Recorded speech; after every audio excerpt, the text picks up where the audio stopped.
The story begins with Kaya Kazuhisa, an overly bullied high school kid, setting a trap in the middle of the woods. Kazu wanted to exact revenge on his bully classmate by setting him on fire and finishing him off with a bamboo spear.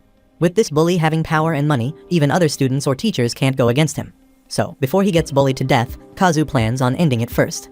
Just as Kazu expected, after he set the trap, his bully eventually entered the scene. Kazu immediately hides and waits for his bully to fall for the trap. But a brief earthquake caused his plan to flop.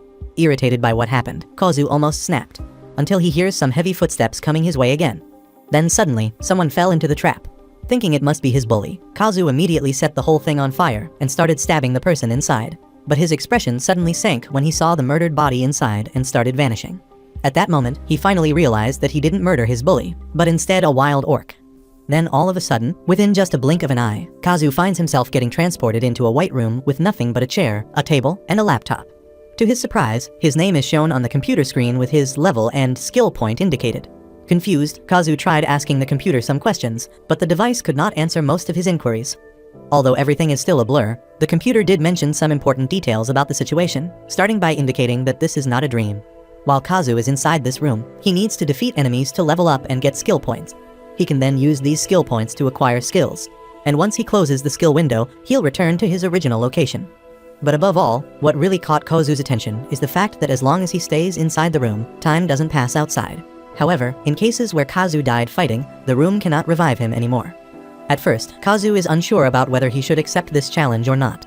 But with around 17 types of skills he can acquire, Kazu is starting to have second thoughts. With only a total skill point of 2, Kazu chooses carefully what skills he wants to acquire. As he is about to press the enter button, the thought of becoming a hero crosses his mind. But before he starts overthinking about it, Kazu aggressively pressed the enter button. Within seconds, he was immediately teleported back to where he was before entering that room. Now equipped with newly acquired skills, Kazu went on to test out his summoning skill by summoning a raven. For a first-timer, Kazu did pretty well. However, Kazu was not prepared when he heard the raven talk, informing him that an orc was wandering around on the road. Without hesitation, Kazu prepared himself to fight. Using his bestowal magic, he went on to cast a spell called Mighty Arm and Physical Up to strengthen his body and weapon. With still a lot of questions in mind, Kazu is eager to defeat this orc so that he can go to that room once again. Without giving much effort, Kazu managed to defeat the orc instantly. Despite that, Kazu didn't level up, which is something he already expected. After all, the exp needed to increase from one level to another couldn't possibly be the same for each level. But suddenly, he noticed a sparkling stone right on top of the orc's body. As he went to take a closer look, Kazu was surprised to see that it was actually a ruby. Thinking that it must be a drop item, he went on to immediately check the other orc he had taken down a while ago. As expected, there was one on the first orc, too. Then suddenly, his assistant, Raven, informs him that another orc is nearby, but this time it is chasing a human. He rushes to where the orc is, and to his surprise, a girl is getting harassed by this dirty and raunchy orc. While the orc is still distracted, Kazu plans on doing a sneaky attack and ambushing the orc from behind. But before he could get even closer, the girl, still disorientated, looked at him with shock. At this point, Kazu expected the girl to betray him and start screaming, completely blowing up his cover. Just thinking about getting betrayed caused Kazu to have painful flashbacks on how he became a target of bullying after defending a bullied schoolmate, who ended up joining the bullies in harassing him. Because of that, Kazu started having issues trusting anyone ever since. That is why he was so shocked when the girl didn't screw up his cover and even helped him distract the orc. When he finally found the perfect timing to attack, Kazu immediately stabbed the orc right in the neck with his sharp spear. However, despite the weapon slipping through end to end, the orc still managed to keep its consciousness and even started looking for its sword. Kazu tried his best to defeat the creature with one blow, but this particular orc has a tank-like body, making it hard for Kazu to land another hit. But fortunately, Kazu managed to grab his weapon and stab the orc again. This time around, he finally defeated it.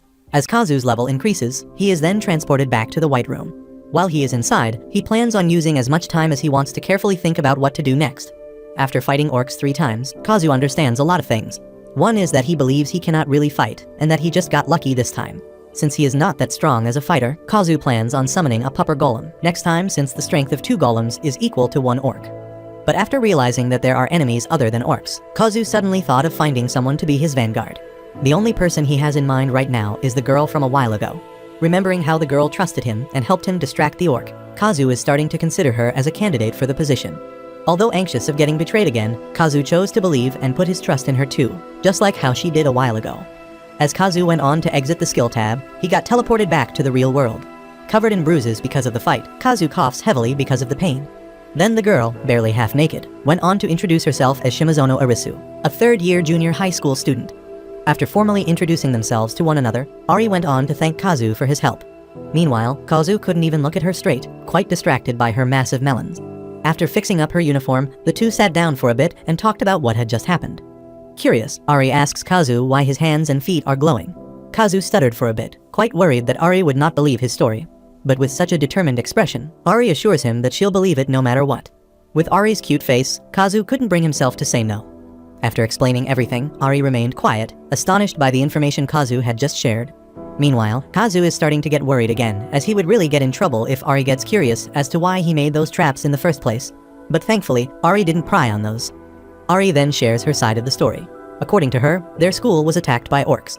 Because of the chaos, she got separated from the rest, causing her to get chased by that wacky orc. Thankfully, Kazu came and saved her. After seeing how strong Kazu is, Ari realized that becoming strong is exactly what she aspires to be. Eager to grow, Ari begs Kazu to lend her his strength as she doesn't want to be weak anymore. Seeing how Ari is really eager to do this, Kazu finally decided to take her in. Eventually, on the same day, a fourth orc shows up. But this time around, the orc has a spear weapon, which is bad news for Kazu. Although he created a pitfall trap to close the gap in their strengths, with this creature having a weapon of its own, Kazu is worried that it will be able to attack them from inside the pitfall, too. That's why Kazu lends some of his spells to Ari, prepping her for the fight they're about to tackle. On top of that, Kazu also learned about a new skill called Blood Attraction. This skill allows them to heal their wounds as long as they manage to hurt an enemy. Since this is still Ari's first time fighting, in the meantime, Kazu tells her to hide in the bushes while he tries to make the orc fall for the trap. But first, Kazu plans on taking that spear away from the orc by asking his raven for help. As he tried to initiate his plans, Kazu suddenly stumbled, giving the orc an opening to attack. However, this is actually part of Kazu's plan to distract the orc while the crow initiates the attack. Fortunately, they managed to pull the plan off without issues. Since the pitfall cut deeply into the orc, Kazu immediately calls for Ari, asking her to do her best in stabbing the orc as many times as she could. Although at first she was so nervous to do it. But with Kazu's encouragement, she was able to do it in the end. Ari's aura suddenly changed, making Kazu wonder if she also leveled up just like he did. Ari then revealed that she had taken spear arts and healing magic before. Since Kazu stumbled a while ago, Ari immediately checks up on his wounds and heals them with her magic. After that tiring fight, Ari expresses her amazement about the White Room. After Kazu decided to take her into the group, Ari was able to enter the White Room and select her skills properly. Now that they are already comrades, the two have started getting comfortable with each other. For the first time in a long time, Kazu happily smiled. Since their weapons got damaged from all the fighting, Kazu went on to repair them with his now rank 2 support magic. Now, with a spear of her own, Ari feels like she is one step closer to her goal of becoming strong. Considering how their fight ended a while ago, Kazu and Ari mutually decided to finally form a party. Now, officially comrades, Kazu wanted them to head to the station to get a proper grasp of the current situation after what happened. Their school, Kitayama Academy, is located in the mountains called Kitayama. But to their surprise, when they got there were no signs of any stations at all.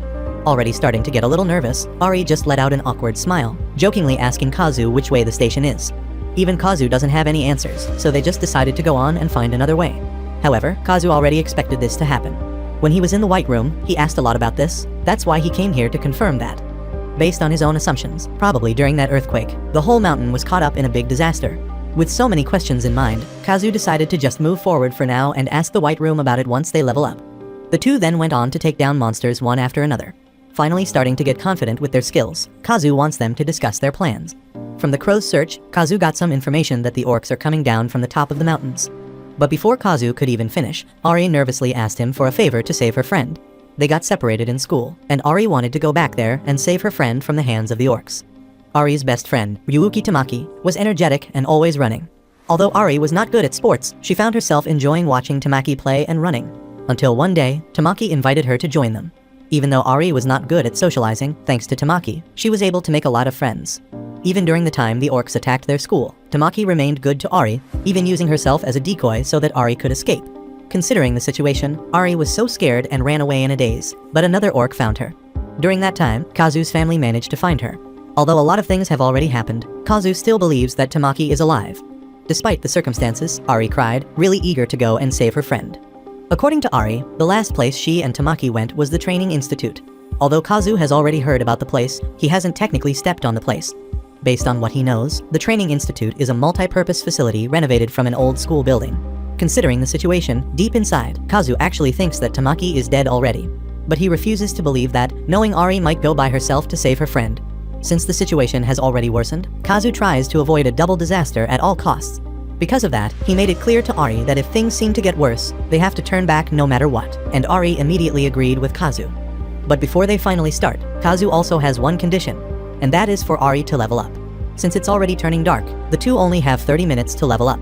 Despite how hard it is, Kazu still thinks that it is nice for Ari to have a goal, as it gives her a proper reason to get stronger.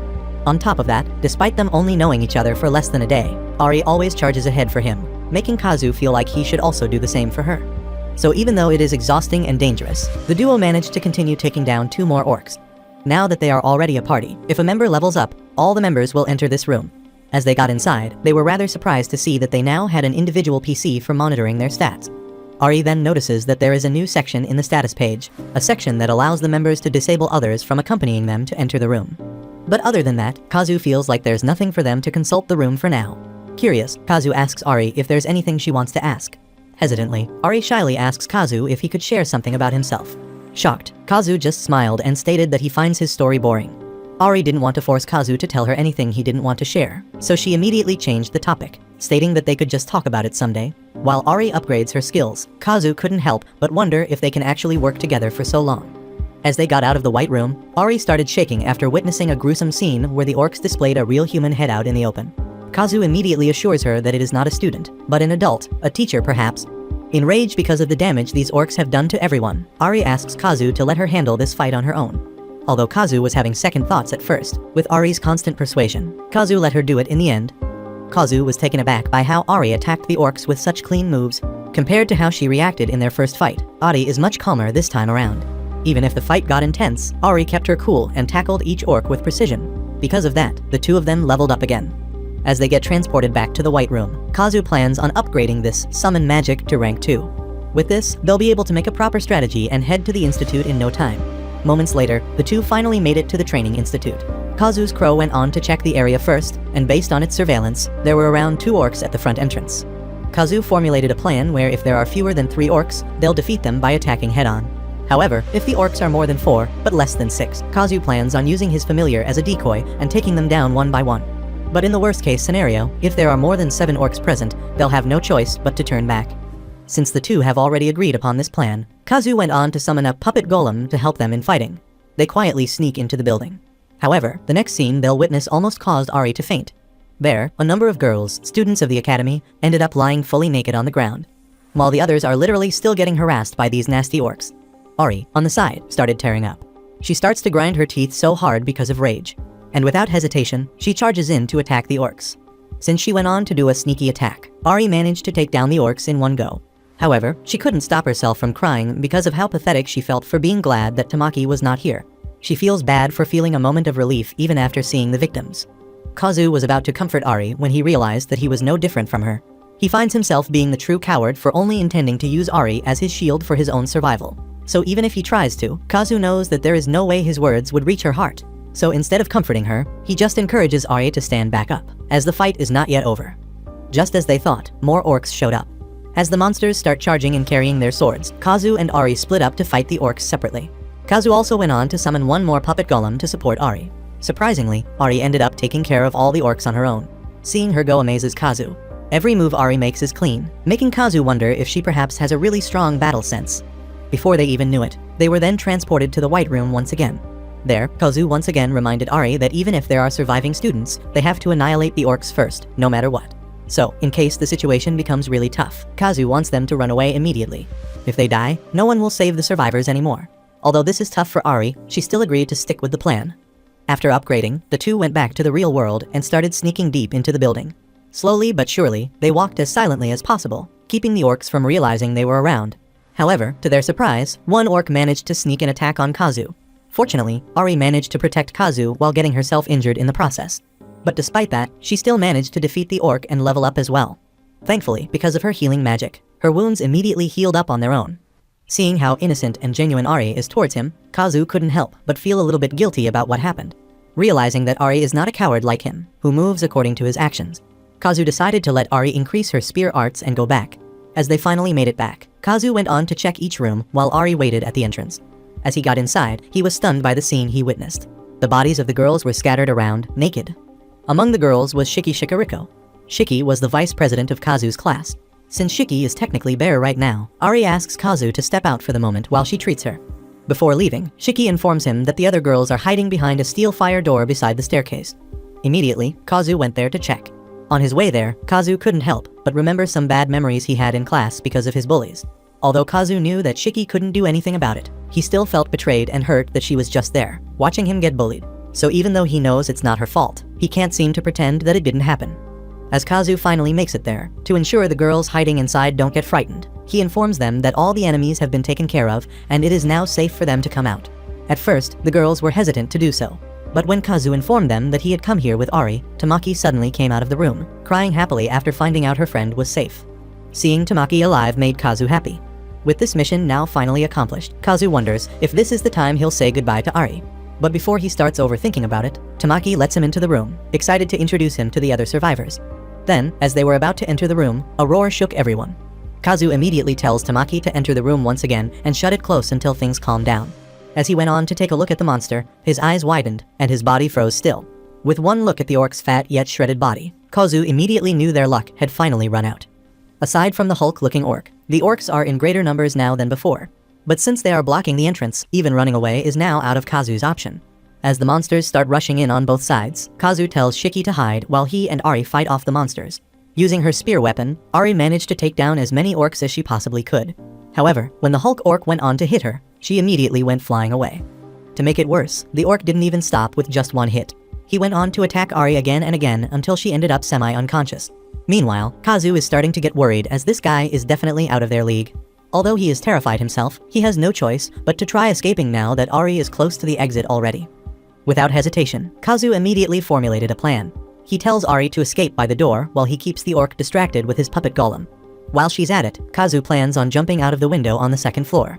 To assure Ari that they would not let her friend die, Kazu tells her that they would still come back to save the girls, but for now, escaping and saving themselves is their main priority.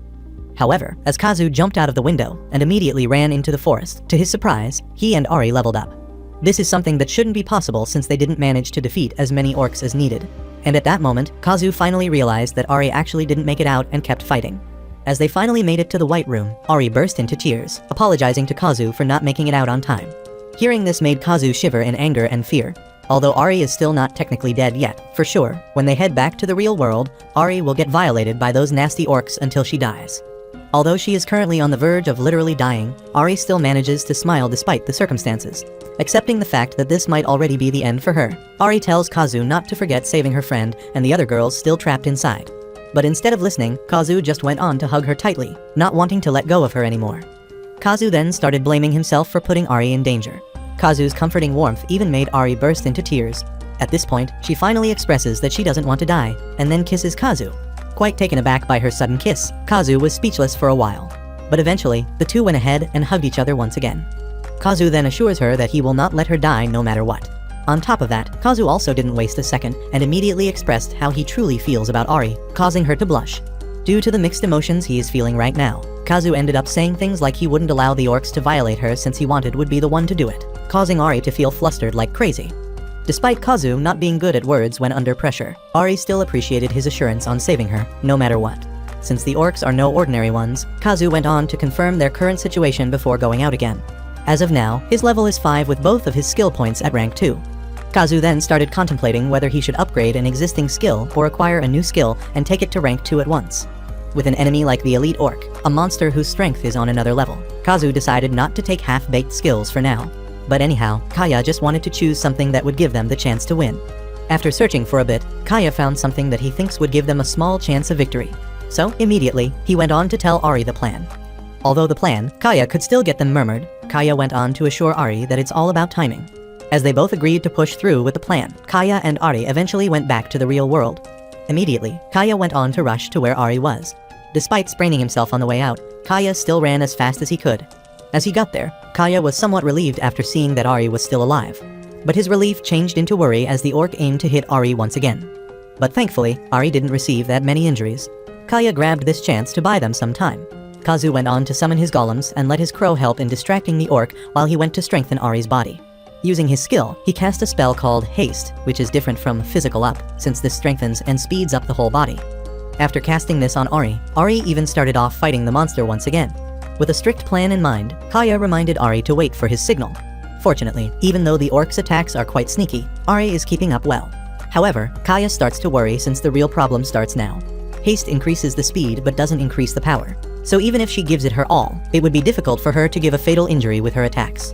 On top of that, the fact that she is injured and has consumed a lot of her stamina, at this rate, she'll be the one to get exhausted first. So Kaya and Ari made a plan to aim for the head, as that is the weakest point in the orc's body. Ari is trying her best to attack other body parts for now, to not let the orc notice their plan. Patiently waiting for the perfect timing, Kaya and Ari kept their calm. And eventually, when Ari found an opening, she immediately attacked the orc, stabbing it right in the neck. When the surroundings turned silent, Ari finally breathed in relief, now that they had actually managed to defeat it. Now that they have finally leveled up, Kaya and Ari go back to the White Room. Ari immediately went to hug Kaya tightly and kissed him with much passion. The two couldn't help but feel happy for keeping their promise to stay alive.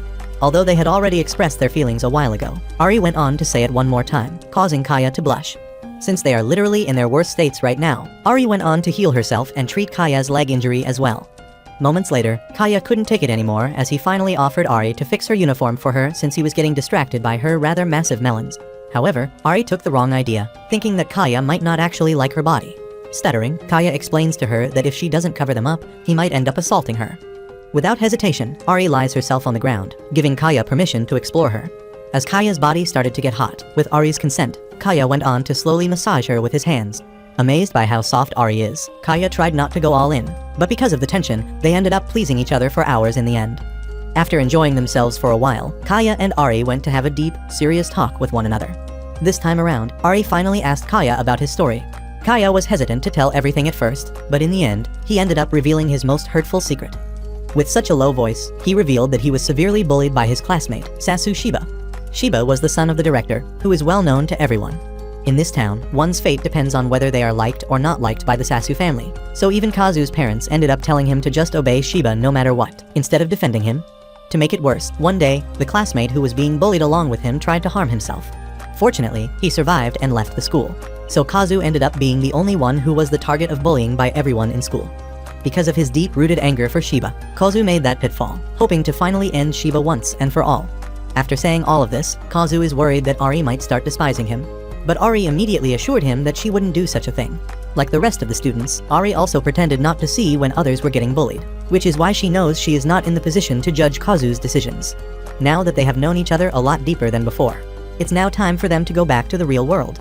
But before leaving, Kazu informs Ari of his plans on recruiting more allies, to which Ari immediately agrees. As they made it back, Tamaki and the other girls came out of their hideout as well. Seeing Tamaki alive caused Ari to feel overwhelmingly happy. While the two are celebrating, Kazu asks Tamaki how many survivors there are. According to her, there are around 7 hiding with her. With Shiki adding up, this makes the total survivor count 8. With this many survivors, Kazu decided to stay inside the building while they thought of a plan first. Since he and Ari are pretty exhausted from all the fighting, the girls tell them to rest first for now. Meanwhile, at Kitayama Academy Junior High School Girls' dormitory, more girls are becoming victims of the orc's dirty crimes. After resting for a while, Kazu went on to work immediately. This time around, Kazu managed to acquire a new rank 2 support magic ability called the Alert Territory. This thing can be installed in a specific location and will sound an alarm that only Kazu can hear. He covered the areas around the institute in case an enemy suddenly attacks again. After installing this magic around the area, Kazu finally makes his way back to the building.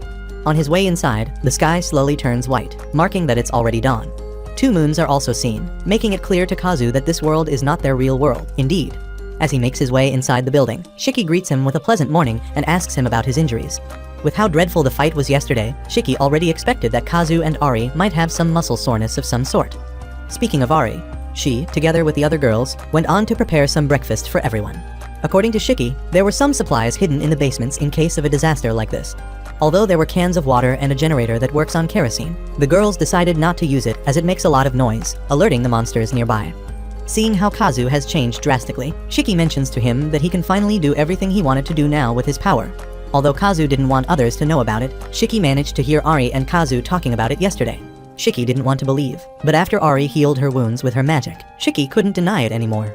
Since there are still a lot of things to do now, Kazu decided to have a meeting with the girls regarding their current situation. Based on his theory, the whole hill, including their school, has come to this world, and then, the orcs invaded this hill. Since the orcs came from the top of the hill, Kazu thinks that there must be some sort of ward gate located there. With the orcs' purpose still unknown, Kazu wants everyone to see them as an enemy.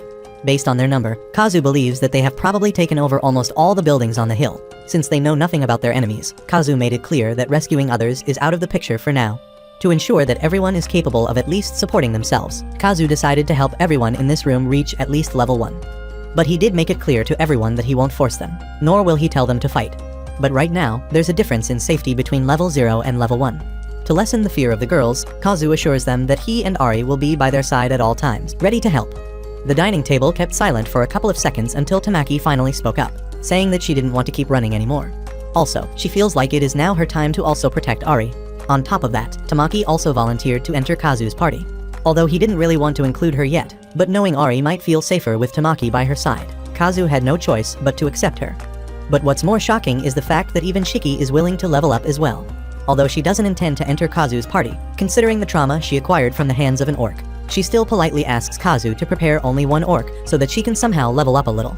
Another character is then introduced. Since this is the first time they all pretty much have a real conversation like this, the girl introduced herself as Tagamiya Miya, a first-year junior high school student.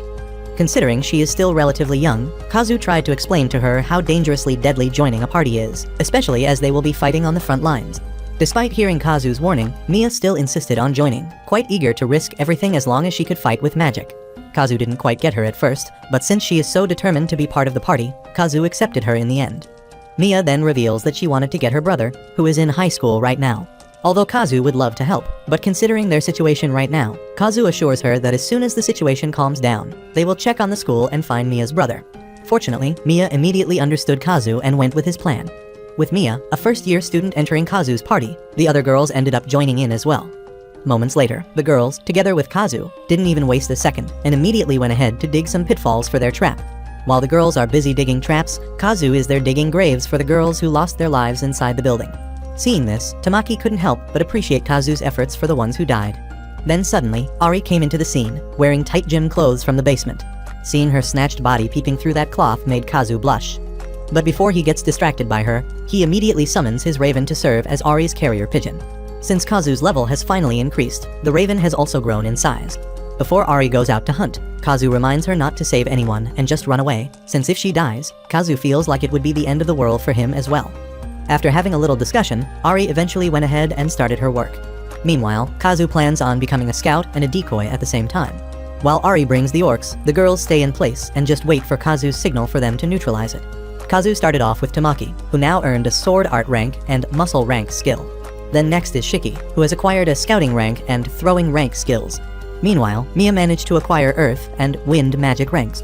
The other girls then followed after. Now that the girls have managed to acquire a skill of their own, Kazu finally decided to split with the others for now as he and Tamaki go to the girls' dormitory to find more survivors. On their way to the dorms, Tamaki and Kazu went on to have a little chat. During that time, Kazu found out that Tamaki is actually adopted by a Japanese couple, hence why her hair is blonde and her eyes are colored blue.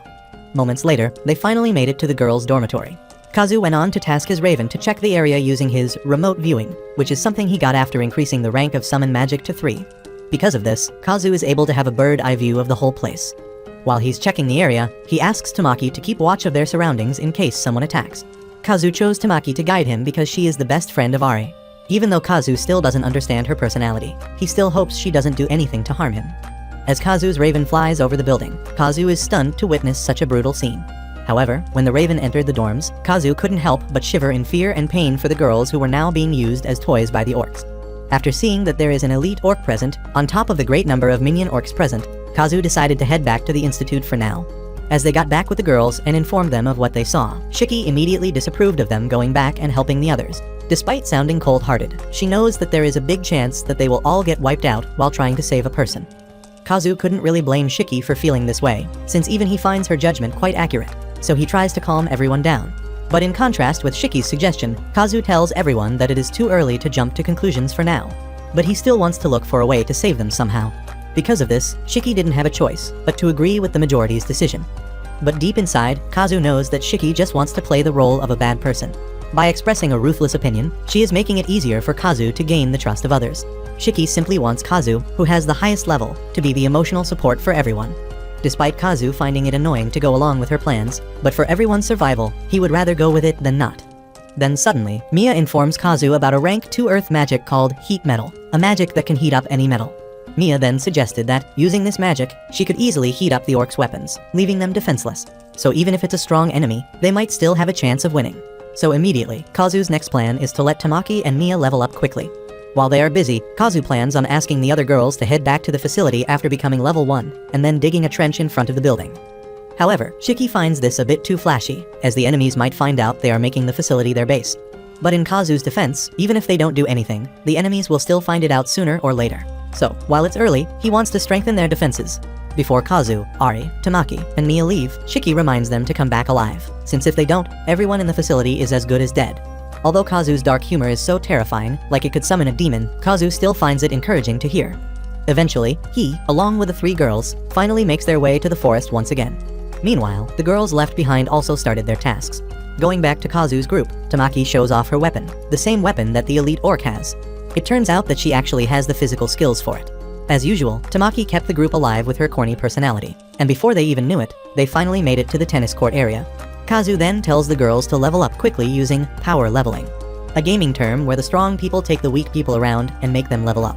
Since Ari has more experience than the 2 other girls, Kazu decided to let her take the lead and engage with the targets first. There are around 2 orcs guarding the place. With such a clean strike, Ari managed to take one of them down instantly. She then went on to have a close combat with the second one, whom she also defeated in no time.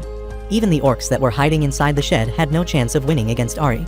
Witnessing her go somehow made Tamaki nervous, as he never really knew her best friend was such a killing machine. Ari didn't stop just yet. She even fearlessly enters the locker rooms and is defeated by as many orcs as she can. During this time, Mia also started to help restrain orcs using her earth magic spells. Because of their amazing teamwork, Tamaki and Mia are now finally level 2. However, since they are now a 4-person party, they are required to defeat more orcs to level up, which is why Ari ended up fighting more orcs than usual. Although this may sound a bit tiring, Kazu firmly believes that it should be beneficial in the future. While the 2 of them are in serious mode, Tamaki kept teasing Ari around regarding what happened to her and Kazu the other day. It turns out, Ari actually told her about it, putting Kazu and Ari in such an awkward position. And to make it worse, Mia started provoking Kazu as well, causing Ari to feel a little bit jealous. Since the situation is starting to get out of control, Kazu tells everyone to stop and sit down so that they can start the strategy meeting for recapturing the girls' dorm. First and foremost, Tamaki and Mia will increase their sword arts and earth magic to rank 2. When that's done, they'll head to the dorms, and Ari, together with Kazu, will use themselves as bait to cause some disturbance at the front door. Meanwhile, Tamaki and Mia will take care of the orcs from the back door. However, in case the elite orc comes out, if it came from the front, Ari and Kazu would fight it head-on. However, if it came from the back, Kazu wants the 2 to run away immediately. Mia then suggested that there might be a chance she could use her Earth Bind to stop him. But Kazu deeply disapproves of this. If they think about it as a game, there is a chance the elite orc might resist her magic. But since Mia is a pro gamer, just to be sure, she went on to check on the data first. And just as she expected, there are multiple patterns where the magic won't work. First, the magic that is cast on an individual enemy, the caster must be able to see the opponent. Meanwhile, in case of a missile-type magic, the magic attack will go straight towards the enemy. But there is a chance that it might hit obstacles as it won't track the enemy at all. On the other hand, direct magic works regardless of distance, so it is impossible to avoid it. And each time the magic hits, its resistance keeps on increasing as well. But even if the magic works, there's a chance that they can forcefully break it. So, in cases of an elite orc, breaking out of the Earth Bind would be an easy task. Now that they have already mentioned it, Tamaki wonders if there is a chance that these orcs are using resist magic. Thinking about it, Kazu thinks that there might be a high chance that it's actually the case. After all, when Kazu first knew about the levels, he saw a magic called Clear Mind, when his support magic was just rank 1. It works in increasing resistance against mental attacks.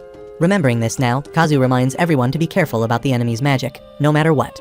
While Kazu and Mia are talking, Tamaki asks Ari if they can talk privately. This intrigued Kazu, making him wonder what the girls might be talking about. Mia then tells him that girls have their own secrets and even start revealing the places in Ari's body that are sensitive. Hearing Mia openly share intimate information about her, Ari couldn't help but feel embarrassed about it. Moments later, after their rather long meeting and chit-chat, the group finally makes its way to the dorms.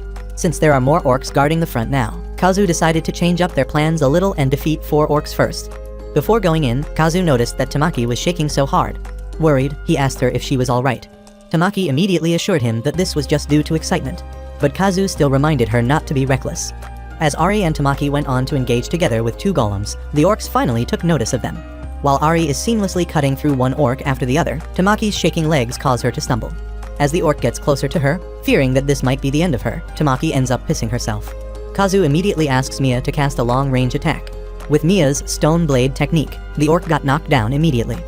Knowing how special Tamaki is to Ari, Kazu immediately assures her that he'll save her friend himself.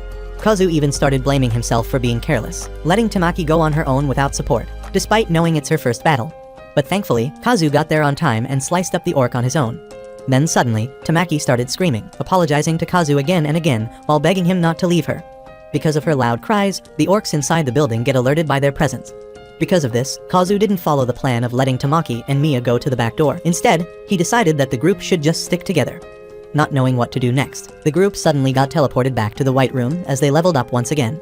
The group somehow felt a sense of relief since they'll be able to think of a plan while they are here. Meanwhile, Tamaki went unconscious because of what happened. At that moment, Kazu finally realized why she was in such high spirits since morning. Tamaki was doing that to not let her anxiety take over her. However, Kazu finds it strange that Tamaki kept asking him for his forgiveness. Certain that Ari knows the reason why, Kazu asks her about it, worrying that Tamaki's reason might have affected the lives of all the party members in the future. Stuttering, Ari asks Kazu if she could ask him a favor.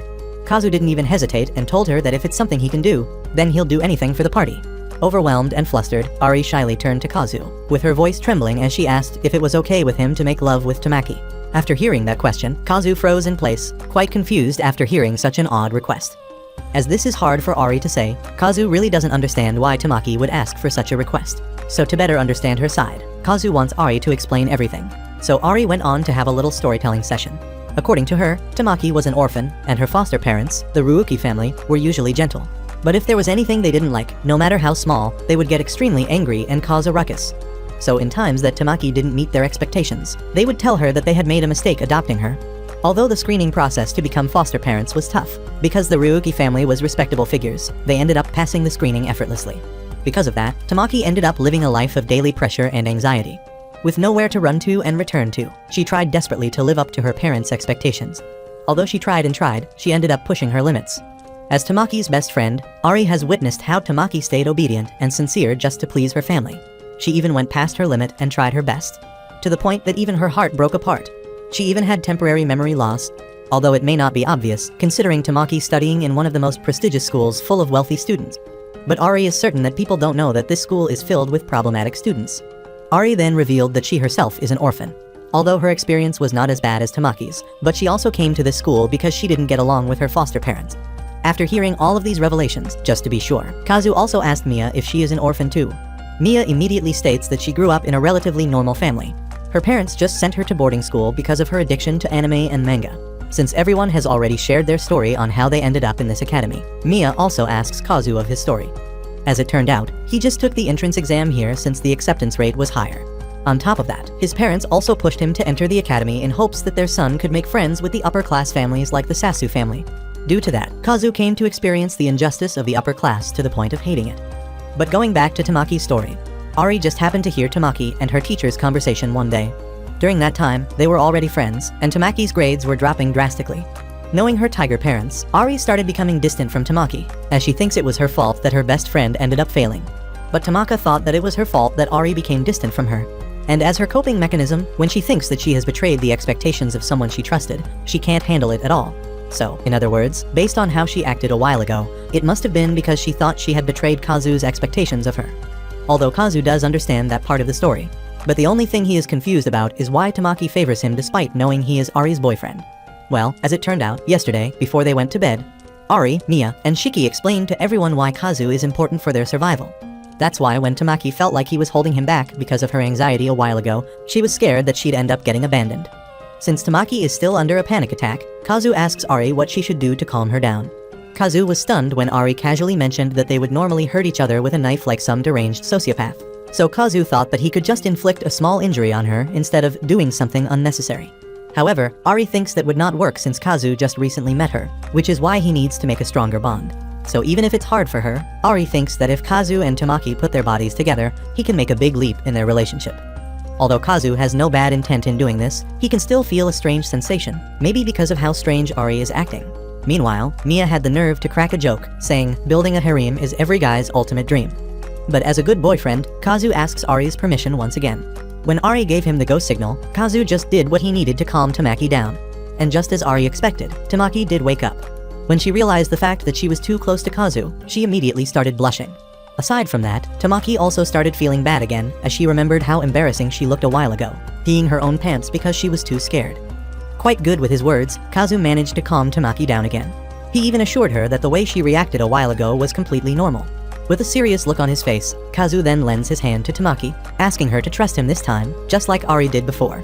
He also tells her not to ever think about getting abandoned anymore, since he depends on her strength as well.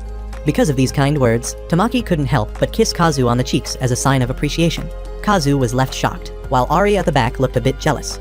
Moments later, the group eventually made it back to the outside world.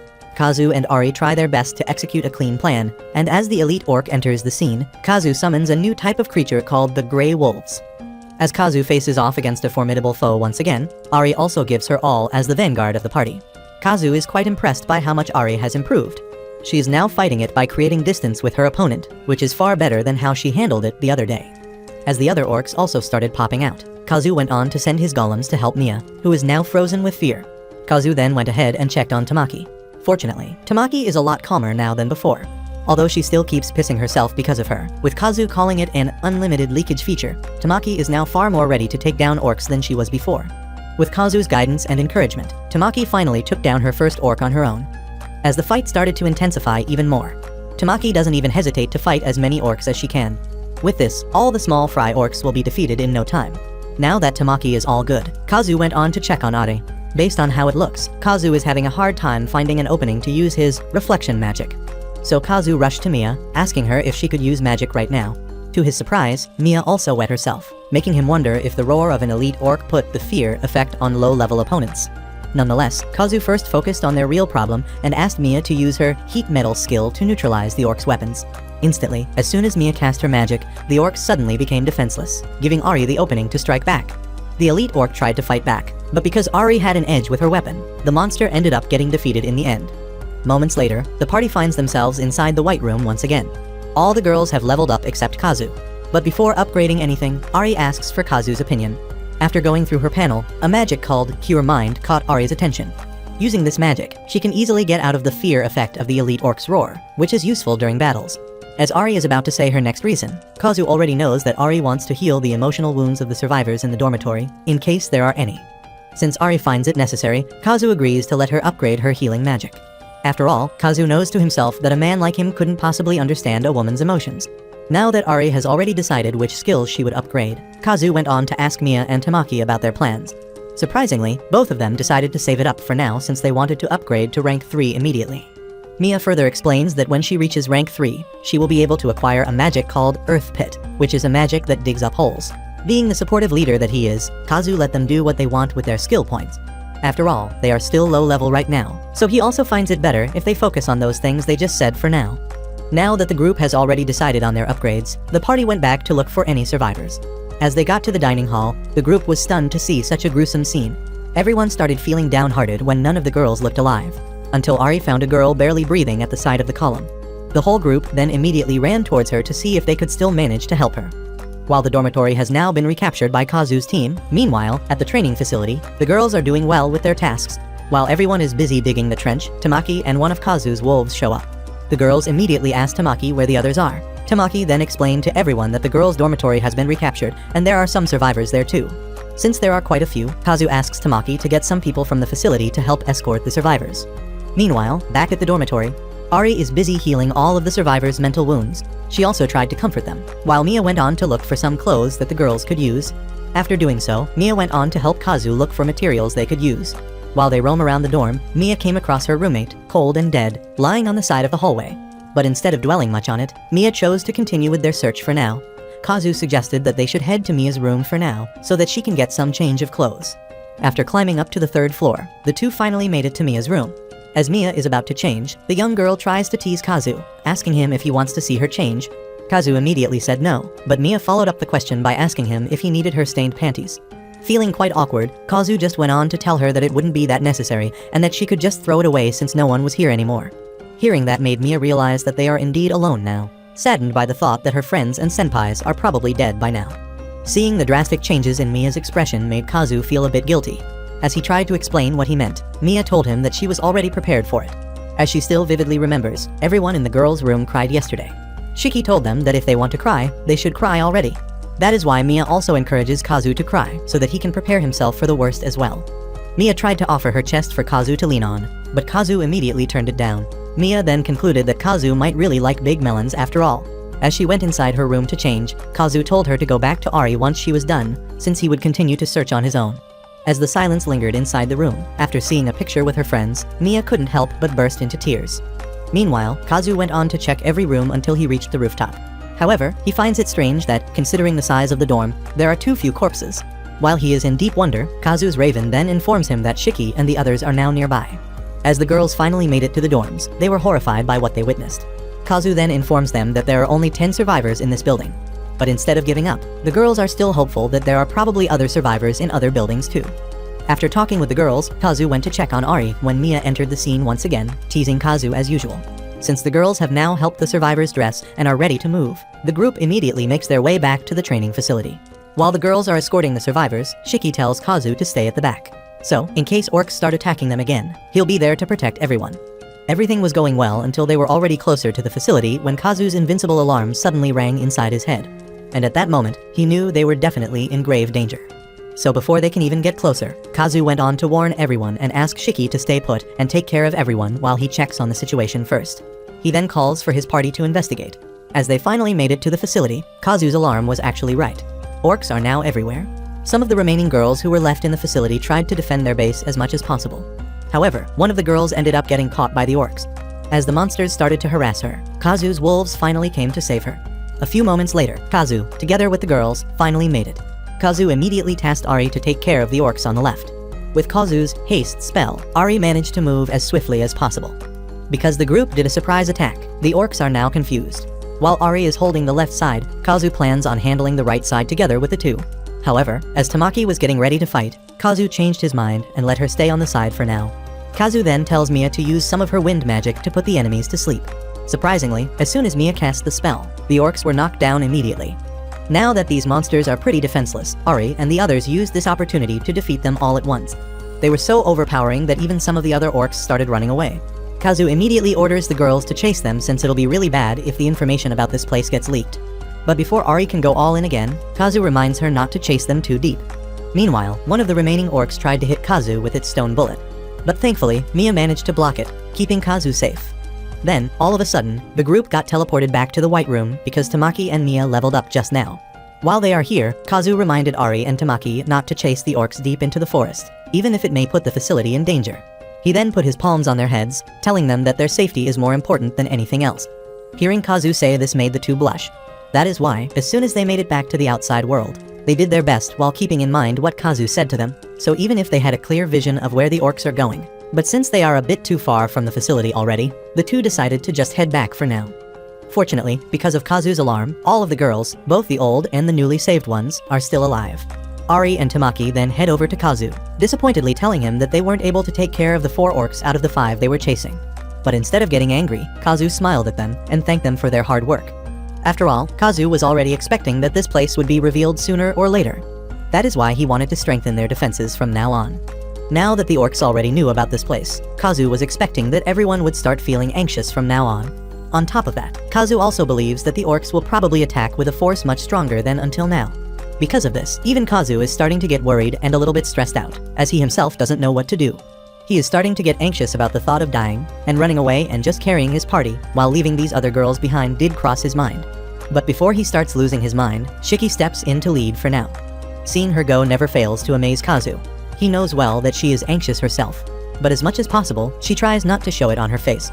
At this point, Kazu starts feeling disgusted by himself for almost giving up on everyone that easily.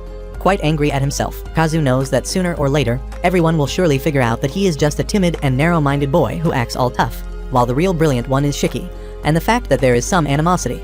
Kazu knows that between him, who has control over the strongest party, and Shiki, who is a leader, there is something of concern here. Kazu knows that if they don't handle this well, it might lead to the division of the whole group. That is why Kazu decided to disband their party temporarily. Ari and Tamaki were so shocked to hear this, so they asked Kazu for the reason behind it. Kazu then explains that he'll just check on something, and while he is away, he wants the two, together with Mia, to look out for the enemy's attack. The girls didn't even hesitate to follow Kazu's orders and even promised him that they would do exactly that. But then suddenly, as Kazu was on his way out, he went to Shika and asked her something. Surprisingly, he wanted to form a party with her so that they could talk in the White Room, just the two of them. After taking down some orcs out in the forest, Kazu and Shiki ended up getting teleported to the White Room. As soon as they got inside, Kazu expressed that he never thought he'd come here with Shiki at all. Since this is quite unusual for them to do, Shiki eventually went on to tease Kazu around, telling him that if he brought her here to touch her, then he could do as he pleased, as she owed him after all. Despite knowing that Shiki is doing this purposely, Kazu couldn't help but blush about it. Kazu kept his seriousness, telling Shiki that he was doing this because he wanted to have a strategy meeting and also talk about their relationship.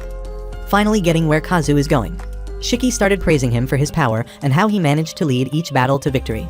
The two continued with their conversation, and over the course of it, Kazu couldn't help but feel a bit at ease being able to talk to someone from his same class so casually. With this, Kazu ended up supporting Shiki in the end, finally realizing that he was just dancing on her palm all this time. Despite that, Kazu thinks that this might have been the best way since he hadn't completely put his trust in her. Above all, Shiki's determination to survive and make use of Kazu to keep everyone alive is something Kazu finds trustworthy. So in the end, the two ended up working together and went on to start with their strategy meeting. Since Shiki is pretty much looking far ahead of what's to come, Kazu couldn't help but be amazed at her. But aside from the orcs, the two also have a ton of questions in mind. Such as, why is there a White Room in the first place? And why did the whole hill come to another world? Slowly realizing that there's still something hidden behind this incident, Kazu knows that if they are swayed by personal feelings, they'll probably not survive. So starting that moment, Kazu reminds himself to be more generous and accepting of others. After all, if he wants to protect everyone, he needs to have a bigger perspective. Eventually, the two manage to finish the plan. Based on how easy it is for Shiki to form such a plan, Kazu realizes that she is actually a gamer. Shiki then revealed that she was pretty addicted to video games before, which is why her parents ended up sending her to boarding school. But before Kazu gets the wrong idea, Shiki goes on to state that she has studied well since then.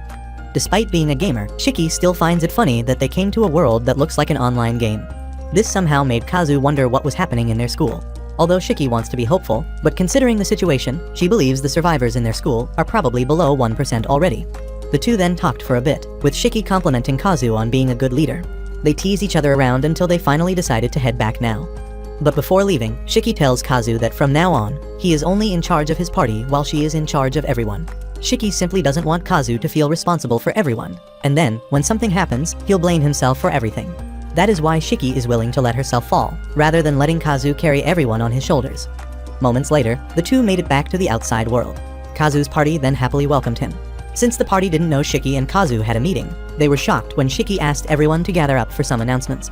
But among the girls, Ari started looking at Kazu with those suspicious eyes. Knowing that Ari might get the wrong idea, Shiki immediately assures her that they just resolved their issues as leaders and nothing more. Fast forward, after their meeting, Kazu started digging up pits for their traps. During their private meeting, Shiki informs Kazu of everything she managed to notice about the orcs, starting off with how it is only the elite or that has the abilities to destroy buildings. That is why Shiki wants them to set up a defense line in front of the facility. For her, digging up pits on the path throughout the forest and the spear squad attack, the orcs will end up scattering on the left and right of the forest where they can be defeated by guerrilla warfare. But in case the orcs don't come from the path, Shiki wants to avoid a group battle. That is why Kazu is now digging the pits just like planned. While he is at it, the two girls who were fighting off the orcs a while ago came up to him and thanked him for his help. They even promised to protect Kazu next time around and offered an onigiri they made themselves. While they're chit-chatting, Kazu's raven then informs him that the enemies have appeared in the junior high school and will be attacking them soon, too. Just as Kazu expected, a number of orcs actually came rushing in with another elite orc with them. Based on how it looks, Kazu estimated that these monsters are around 100. But instead of feeling nervous or anxious about it, Kazu went on to keep his calm while the others also went to their respective positions. As the leader of the group, Kazu then led his party, telling Mia to start using her earth magic for defense. He plans on slowing down the orcs' movements first with the shallow pits and making them fall at once with the magic to dig pits. With this one move, the party managed to take down as many as they could. Aside from that, the only way for the orcs to get to the facility is from left and right through the forest. And as they just expected, the orcs diverged. So immediately, Kazu tells Mia to use the earth pits in the forest too. Meanwhile, the magic squad will finish them off by using kerosene, while the spear squad is assigned to push them away. As the group seamlessly work together, and the orcs not having ranged weapons, Kazu believes that Ari and Tamaki will be able to defeat the monsters in no time. Kazu and Mia as support now plans on making their way to the forest as well, until Shiki informs them that she saw that there were 3 elite orcs at the enemy's backline. The only explanation Kazu can think of is that maybe those are the commanding squad of the orcs, keeping their minions from running. So for now, Kazu and Mia plan on preparing for the next worst thing. But then suddenly, the group was teleported to the white. All the girls managed to level up except Kazu. But before anything else, Kazu informs Ari and Tamaki about what he heard from Shiki. Since he has them all save their skill points, Kazu wants them to level up once more before fighting the elite orcs. Specifically, leveling up their main skills. Thankfully, they have a good source of exp for now because of the number of enemies. Tamaki started getting all pumped up about it again. As the atmosphere starts getting tense, Kazu realizes that Tamaki probably wants to succeed in a hurry. She is probably thinking she doesn't make up for her failure in the girls' dorm and that she'll be left behind by everyone. So instead of discouraging her, Kazu decided to just give her confidence. Meanwhile, he also tells Mia to cast 2 earth pits and rampage plants, which is the party's triumph card. And before anything else, he also reminded Ari and Tamaki to retreat in case something bad happens, since Kazu will use most of his MP to strengthen everyone. He also gave Tamaki a slight confidence, stating that he is counting on her. But Kazu also didn't fail to remind her not to get carried away and get herself again. Now, with a plan in mind, the party made it back to the outside world.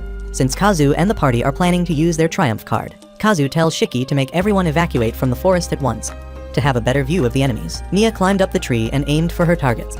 Mia immediately cast her magic, causing every orc in sight to get restrained all at once. While everyone is busy, Kazu almost ended up dying if it weren't for Ari's quick move. That is why as soon as they went back to the white room, the girls immediately checks up on him, asking him if he is alright. Kazu immediately assures them that there is no need to worry about anything. And then suddenly, Tamaki asks Kazu to pat her head. Although weirded out by the odd request, Kazu still went on to do as Tamaki asks. In the end, Mia and Ari also waited for their turn. After that, the party went back to the outside world to continue their fight. Seeing how far his team has grown made Kazu excited to increase his support magic to rank 4. With Kazu's support magic, the girls' weapons and armor remain strong. Even their clothes won't get penetrated by the orc's spear at this point. Since Kazu does not have enough MP left to cast haste on the girls, he wants them to defeat the normal orcs while they can for now. Kazu then asks Mia what is the status of the rampage plant. According to Mia, it is about to end soon. So instead of doing it again, Kazu wants her to save her MP for 3 heat medals. Since Kazu only has enough MP to cast Reflection once, he wants Ari and Tamaki to wait until the effect of the rampage plant finishes. He then tells them that he is counting on them not to be reckless. However, despite that, the two still went straight to the orcs. Since their skills are so overpowering, the normal orcs started running away in hopes of escaping. But even that is something out of their options since the elite orc itself will start smashing them if they turn back. Now that's all for today's video. Comment orc if you want to see the next part of this series. Give this video a thumbs up if you enjoyed it, and don't forget to subscribe to the channel for more content like this. As always, thanks for watching.